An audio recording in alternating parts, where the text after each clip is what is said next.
एक समय की बात है। किसी गांव में मोहन नाम का एक लड़का रहता था।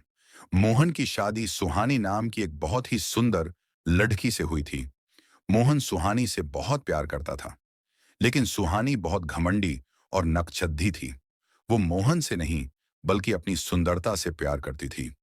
एक दिन मोहन काम से थका हारा अपने घर आया तो उसने सुहानी से कहा। क्या खाना तैयार है? मुझे खाना दे दो सुहानी, बहुत भूख लगी है। खाना तो तैयार है, पर आप देख नहीं रहे। मैंने अभी अपने हाथों में मेहंदी लगाई है। आप खुद ले लीजिए। मोहन ने अपनी बीवी की बात सुनकर खुद ही खाना निकाल कर खा लिया और वहां से चला गया। उसके बाद जब वो अगले दिन घर आया तो उसकी पत्नी ने उससे बोला। सुनिए जी, मुझे आप कल मेले लेकर जाना। मुझे कई सारे गहने, कपड़े और सुंदर सुंदर सैंडल खरीदनी है। सुहानी, मेरे पास इतने पैसे नहीं हैं जो मैं तुम्हें ये सब खरीदारी करवाऊं। जो थोड़े बहुत पैसे हैं, उनसे मुझे खेती के लिए बीज खरीदने हैं। ऐसा मोहन ने कहा। तभी सुहानी ने गुस्से में कहा। आपके पास दुनिया को बांटने के लिए पैसे हैं, पर मेरे लिए आपके पास पैसे नहीं हैं। हे भगवान, मेरी शादी ऐसे कंजूस आदमी से क्यों हो गई? मोहन पूरी रात अपनी पत्नी के तानों से इतना दुखी हो गया कि उसे नींद ही नहीं आई और वो पूरी रात सोचता रहा, आखिर मेरी पत्नी को मुझसे प्यार क्यों नहीं है? वो हमेशा अपने बारे में क्यों सोचती है? जब सुबह हुई तो वो अपने काम के लिए निकल गया। रास्ते में उसे एक बड़ा पत्थर मिला। पत्थर देखकर वो बोला। अरे, ये इतना बड़ा पत्थर यहाँ बीच सड़क पर कैसे आया? इस पत्थर से किसी को चोट लग सकती है। मैं इसे सड़क के किनारे रख देता हूँ। मोहन ने अपनी पूरी ताकत से उस पत्थर को वहां से हटा दिया।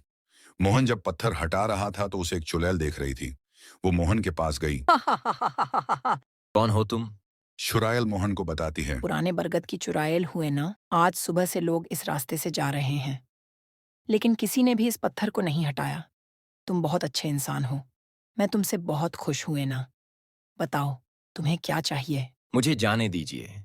मुझे कुछ नहीं चाहिए। ये कहकर मोहन वहां से भाग गया। लेकिन चुड़ैल ने अपनी मायावी शक्ति से मोहन के बारे में पता लगा लिया। चुड़ैल मन ही मन सोचती है, इतने अच्छे इंसान की इतनी घमंडी पत्नी, मुझे इस इंसान के लिए कुछ करना चाहिए।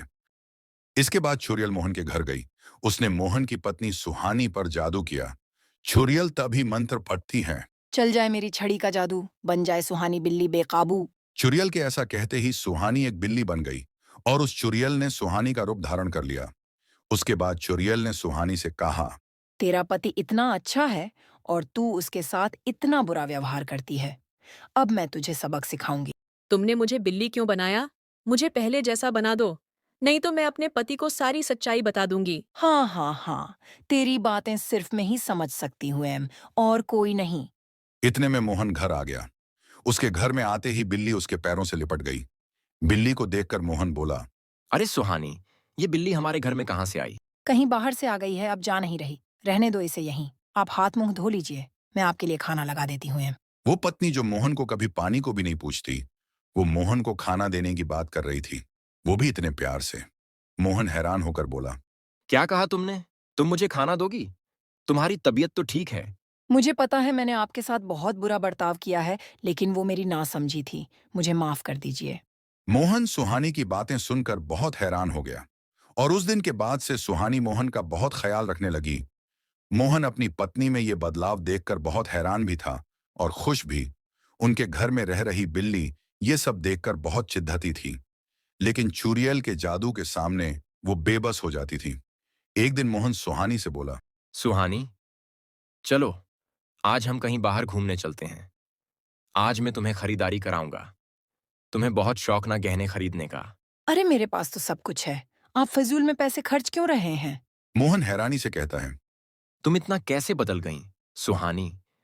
मुझे कभी-कभी विश्वास नहीं होता कि तुम वही सुहानी हो जिसे अपनी सुंदरता पर इतना घमंड था और जो बात-बात पर मुझसे लड्ढा करती थी। मोहन के बार बार कहने पर सुहानी बाजार जाने के लिए तैयार हो गई। लेकिन सुहानी जैसे ही तैयार होने के लिए अपने आप को शीशे में देख रही थी, उसी समय मोहन वहां आ गया और उसने अपनी पत्नी को शीशे में चुड़ैल के रूप में देख लिया। ये देख सब देखकर वो दंग रह गया और डर कर बोला। तुम सुहानी नहीं हो। तुम तो वही चुड़ैल हो जो उस दिन मुझे रास्ते का पत्थर हटाते हुए मिली थी। तुमने मेरी बीवी के साथ क्या किया? कहाँ है वो? मोहन की बात सुनकर चुड़ैल अपने असली रूप में आकर कहने लगी। मुझे माफ कर दो मोहन। मैं तुम्हें धोखा नहीं देना चाहती थी, लेकिन तुम बहुत अच्छे इंसान हो और तुम्हारी पत्नी तुम्हारे साथ बहुत बुरा बर्ताव करती थी, जो देखकर मुझे अच्छा नहीं लगा। इसी कारण मैंने ये कदम उठाया और तुम्हारी पत्नी के साथ मैंने कुछ नहीं किया। ये जो बिल्ली तुम्हारे घर में रह रही है, यही तुम्हारी पत्नी है। चुड़ैल ने मोहन को सारी सच्चाई बताने के बाद सुहानी को दोबारा इंसान बना दिया। उसके बाद चुड़ैल बोली, मोहन, अगर मैं चाहती तो तुम्हारी पत्नी को मार भी सकती थी, लेकिन मैंने ऐसा नहीं किया क्योंकि मैं तुम्हारी पत्नी को बस ये दिखाना चाहती थी कि अपने पति के साथ कैसे व्यवहार किया जाता है। ये सुनकर सुहानी रो रो कर कहने लगी, आप ठीक बोल रही हो चुड़ैल जी। मैंने अपने सुंदरता के घमंड में इतनी अंधी हो गई कि मैंने अपने पति को कभी कुछ नहीं समझा। आज के बाद मैं ऐसे कुछ नहीं करूंगी। आप दोनों मुझे माफ कर दीजिए। और चुड़ैल जी, मेरी आपसे एक विनती है कि आप अब हमारे साथ हमारे घर में रहिए। नहीं, ये मेरी जगह नहीं है। मुझे अब अपने घर जंगल में जाना होगा और तुम दोनों को कभी भी मेरी जरूरत हो तो मुझे याद कर लेना। मैं आ जाऊंगी।